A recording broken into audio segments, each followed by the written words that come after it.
बिस्मिल्लाहिर्रहमानिर्रहीम। कौन सा जानवर ख्वाब में देखना जादू की अलामत होती है? ये रहे आपके ऑप्शन।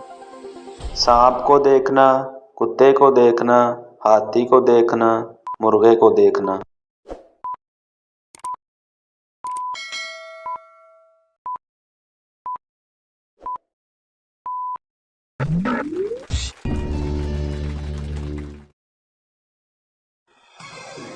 हजरत याह्या अलैहिस्सलाम के कितने बच्चे थे? ये रहे आपके ऑप्शन। कोई औलाद नहीं, 5 बच्चे, 10, 2 बच्चे।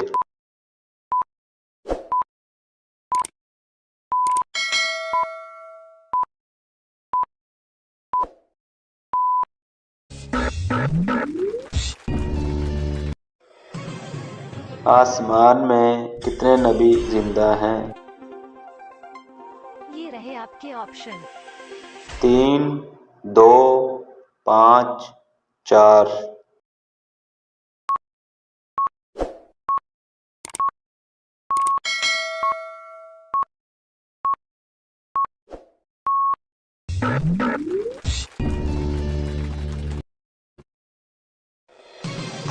कौन सा इंसान जिंदा लोगों में मुर्दे के बराबर होता है? ये रहे आपके ऑप्शन। बेनमाजी, जाहिल से इल्म हासिल करने वाला, सूद खाने वाला, शिर्क करने वाला।